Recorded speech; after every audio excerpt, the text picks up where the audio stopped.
ఓకేనా మేడం గారు నమస్తే అండి.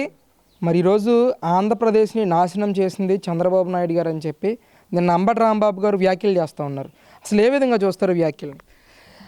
అంబటి రాంబాబు వ్యాఖ్యలు అనేది సంజనా సుకన్య వాళ్ళతోటి వ్యాఖ్యలు చేస్తే బాగుంటుందేమో, కానీ రాష్ట్ర వ్యాప్తంగా నువ్వు మంత్రి పదవి నీటిపారుదల మీద నీకు మంత్రి శాఖ ఇచ్చారు.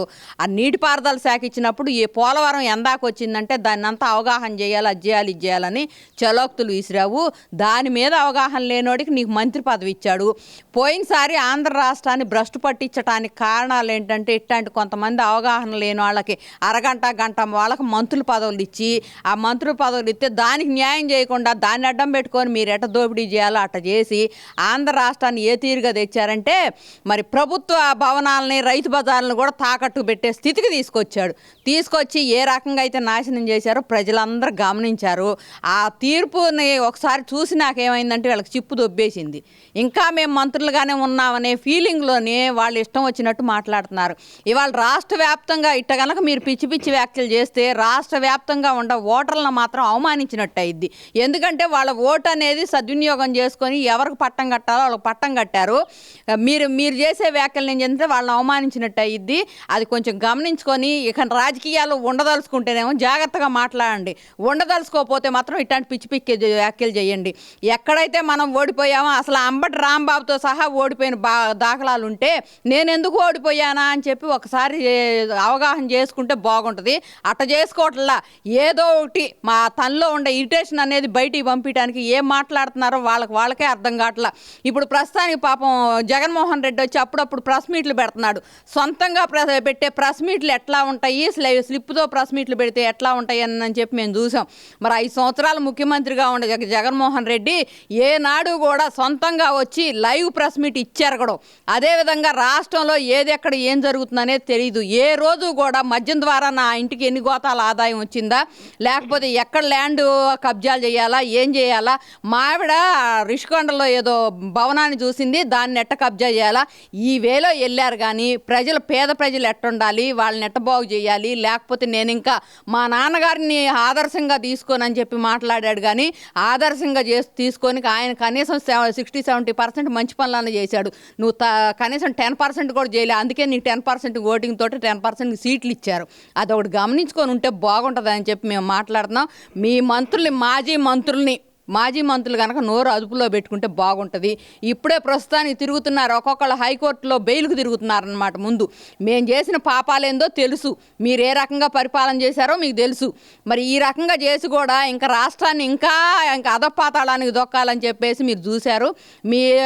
మీ యొక్క కుట్రని మేము ధీటుగా ఎదుర్కొని ఇవాళ రాష్ట్రాన్ని బాగు చేసే నాయకుడి కోసం మేము తీసుకొచ్చాము.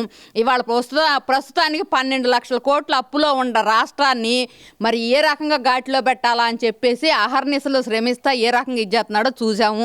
పారిపోయి అని పదే మాట్లాడుతున్నారు.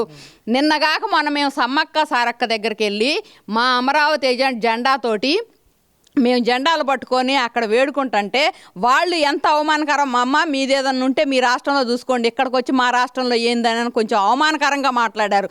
అప్పుడు అర్థమైంది బాబు గారు ఏ విధంగా అయితే ఎందుకు ఏదైనా సరే అద్దిల్లే సొంతిల్లే అని చెప్పి ఆ సొంతింటి కళ కోసము తొందరగా మనం మేల్కొని ఇప్పటి నుంచే మన రాష్ట్రాన్ని అభివృద్ధి చేసే పదంలో వెళ్దామని చెప్పేసి వచ్చిన దానికి మీరు ఏ రకంగా మాట్లాడుతున్నారో తెలుసు. పాపం ఆయన ఏదో పారిపోయి వచ్చాడు ఓటుకు నోటు కేసులో అన్నారు. అట్లాంటి కేసులు మీ మీద ఒక్కొక్కళ్ళ మీద ఎన్ని ఉన్నాయో చూసుకోండి. ఇన్ని కేసులు పెట్టుకొని కూడా దొంగ ఎదుటోడిని నేను దొరని ఎదుటోడు దొంగ అని చెప్పి మాట్లాడుతున్నాడు. నువ్వు దొంగ అన్న సంగతి రాష్ట్ర వ్యాప్తంగా తెలుసు, నువ్వే రకం కబ్జాలు చేసేది రాష్ట్ర వ్యాప్తంగా తెలుసు. ఇప్పుడు నేను కాదు మీరే దొంగ అంటే నేను దొంగ అనుకుని ఉంటారని చెప్పేసి నువ్వు డ్రామాలు ఆడుతున్నావు. నీ డ్రామాలన్నీ ప్రజలు గమనించారు. దాన్ని బట్టి ఇంకొంచెం నోరు అదుపులో పెట్టుకుంటే బాగుంటుంది. అంటే హైదరాబాద్ ఉమ్మడి రాజధానికి 10 సంవత్సరాలు ఉన్నప్పుడు చంద్రబాబు నాయుడు ఎందుకు ఇక్కడికి వచ్చేసాడు అని చెప్పేసి కూడా నేను ప్రధానంగా లేవనెత్తుతున్న అంశం. అలాగే విభజన అంశాలకు సంబంధించి గత 5 సంవత్సరాలు కూడా జగన్మోహన్ రెడ్డి గారు ఎనలేని కృషి చేశారు. దాని విషయం మీద కేంద్రంతో చర్చించి ఈరోజు కోర్టులో మేము ముందుకు తీసుకెళ్ళాం. ఈరోజు చంద్రబాబు నాయుడు రేవంత్ రెడ్డితో కూర్చొని కేసుల గురించి మాట్లాడుకోవడం తప్ప రాష్ట్రానికి సంబంధించి విభజనల హామీలు ఏమి కూడా ఆయన తీసుకురాడు అని చెప్పేసి కూడా ఆయన కటాకంగా మాట్లాడుతున్నాడు. ఎలా చూడొచ్చండి? ఏ రోజైతే మనకి అక్కడ అవమానం జరుగుతుంది, మన ప్రజలను అవమానకరంగా మాట్లాడుతున్నారు అని తన దృష్టిలోకి వచ్చిందో ఆ రోజు నుంచి మనం ఇక్కడ ఉండటం సబబు కాదు, మన ఇంటికి మనం పోవటం సబబు అని ఒక ఆలోచనతోటి ఆయన 5 సంవత్సరాలు బస్సుల్లో కూర్చొని పరిపాలన చేసి రాష్ట్రాన్ని ఎంతో కొంత ముందుకు తీసుకెళ్లాలని చెప్పి ఆయన వంతు ఆయన కృషి చేశాడు. ఆ రోజు ఆ రాష్ట్రంలో చేసే ప్రతి పనికి కూడా ఆళ్ళ రామకృష్ణారెడ్డి తోటి ఎట్లా కేసులు వేసి ఎంత వెనక్కలాగారో మీకు తెలుసు. కాకపోతే ఈ 5 సంవత్సరాలే ఆయన 5 సంవత్సరాలు సరే అనుకుందాము. మరి మీరు వచ్చిన తర్వాత 5 సంవత్సరాల్లో మీరు చేసింది ఏంటంటే అక్కడ రావాల్సిన మన నిధులు మనకి తేకుండా ఆ బిల్డింగులు గట్రా ఉంటే మీకోసం మీ ఇద్దరు లాలూచి కోసం కేసీఆర్ నువ్వు కలిసి అవి వాళ్ళకి దారాదత్తం చేసి వచ్చావు. అవి ఎవరు క్వశ్చన్ చేయలేదు అనుకుంటున్నావు. ఇవాళ మరి నెల గడవంగానే మరి మన నిధులేంటా, నియామకాలు ఏందా, నీళ్ల పంపకాలు ఏందా అని చెప్పేసి మరి రేవంత్ రెడ్డి గారు చంద్రబాబు గారు కూర్చుంటే దాన్ని వారవలేక ఇదేదో జరిగిపోతుందని చెప్పేసి ఇదేదో వాళ్ళకి ప్లస్ పాయింట్ అయిద్దని చెప్పి వీళ్ళని ఎట్లా వెనక్కి లాగాలని చెప్పి మీ ఇష్టం వచ్చినట్టు అవాకులు జవాకులు బేలుతున్నారు. మీ నోళ్ళు కనుక ముయ్యించకపోతే మాత్రం మీరు ఎంతకైనా తెగిస్తారు. ఇవాళ నాయకులు అన్నవాళ్ళు రేపు ప్రజలను కూడా అవమానకరంగా మాట్లాడతారు. మీకు తగిన బుద్ధి చెప్పాలని చెప్పేసి చెప్పారు 11 సీట్లు ఇచ్చి. అయినా మీకు బుద్ధి రాలా. ఇక ఒక్కొక్కళ్ళు ఏంటంటే సొవ్వలు లెక్క పెడతానికి పాపం మాజీ ముఖ్యమంత్రితో పాటు మేము కూడా బావాలని సిద్ధపడి ఉండి మీరు చేసిన కబ్జాలు ఒక్క క్వశ్చన్ అంబటి రాంబాబు మరి ఒక దీనిలో 5 లక్షలు వాళ్ళకి కాంపన్సేషన్ వస్తే దానిలో 2 లక్షలున్నర నాకు ఇవ్వాలని చెప్పి బేరం ఆడుకున్నావు. అది నీకు గుర్తులేదేమో, రాష్ట్ర వ్యాప్తంగా వైరల్ అయింది. అది గమనించే ప్రజలు నిన్ను ఇంటో కూర్చోబెట్టారు. నీది నువ్వు చూసుకోవట్లా. మరి మా రాష్ట్రం మీద బురద చల్లాలి, మరి నాయకుడిని సీఎం మీద బురద చల్లాలి. మేము ఉండన్నాళ్ళు మాదే హవా సాగించాము, మరి మేము లేకపోయినా మాదే హవా అన్నట్టు మాట్లాడాలని చూస్తున్నారు. మీకు మళ్ళీ విలువ తక్కువ మాట్లాడటం, విలువ తక్కువ చేష్టలు చేయటం తెలుగుదేశానికి లేదు. మరి ఏ విధంగా చేతల ముఖ్యమంత్రి అని ఆయన నిరూపించడానికి ఎక్కడికి వెళ్ళి ఎక్కడ పెట్టుబడులు వస్తాయా, టెస్లా నుంచి ఎన్ని తీసుకురావాలా, ఎక్కడ ఏమనని పాహర్నిసలు శ్రమిస్తున్నాడు. ఆ శ్రమకు తగ్గ ఫలితం.